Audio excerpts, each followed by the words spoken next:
Great to have your company this morning. Jonah Babongi was adopted from Papua New Guinea when he was just 3 months old. Growing up in Brisbane, he had questions about his cultural identity and heritage, so he embarked on a journey to connect with his biological family, documenting each step on a podcast. It's called Led by a Heartstring, and we're thrilled to say that Jonah joins us now from Brisbane. Jonah, good morning to you. Thank you so much for joining us. Hello, thanks for having me. Hey, searching for your birth family, it's no small thing. This is a very personal journey that you've been on. Why did you decide to share that and make it public?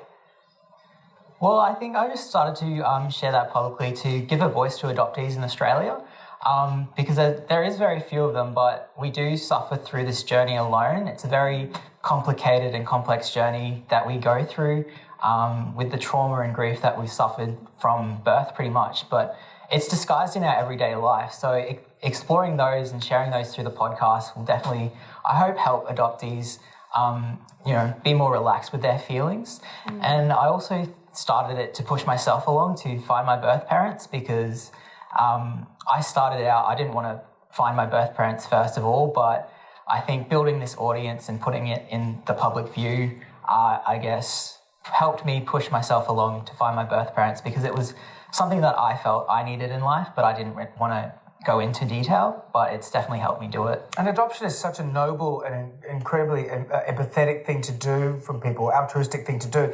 Yet it does come with a lot of nuanced emotions, as you were saying, from your end and from the adopted family's end as well. Like you've talked about your adopted mother, Carol. How does she react and the rest of your family react when you decided, I need to search for my biological family? Well, Mum was very overjoyed. She was super happy for me and super excited. Yeah, I was very happy with that and very grateful that I have such a supportive family. She's been the reason who I am today, and I guess I feel like if she wasn't as supportive, it would be extremely tough for me to go through what I'm going through right now. And my grandma, my uncle and aunt, everyone in my adopted family are super supportive. And my sister Jade, who is also adopted, but she's adopted from another family, but she knows exactly what I'm going through. So she's there with me throughout this entire journey as well. And she always messages me. She's like, oh, if you ever need any help or a chat, I'm there to help you through it as well. It must be such a great comfort to have someone close to you who really understands what you're going through, as well as documenting your own journey. You also discuss mental health and the realities of the Australian adoption system. What do you want people to know about the adoption system in Australia?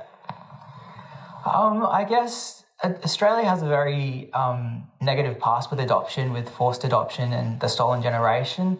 But I feel like moving forward into the future, we can change that and switch that around because I was very fortunate to be given every opportunity I have been given today through adoption. And I feel like if I wasn't adopted or I didn't have this opportunity, my life would be completely different. So adoption is definitely something that can give a vulnerable child something that, the greatest gift in life that they have. Yeah, absolutely. So where are you up to with your search? So it's the last couple of months have been pretty rough, but I'm just trying to search for my birth parents. We try to search the electoral roll to see if they still resided in Australia, but we've come to that point where they actually live in Papua New Guinea.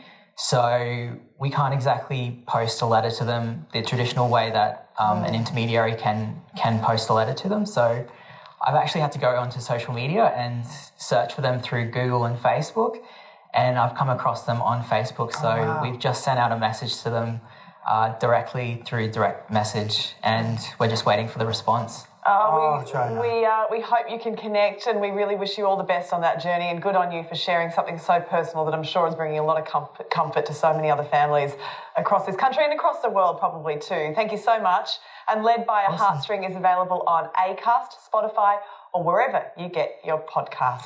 Still to come.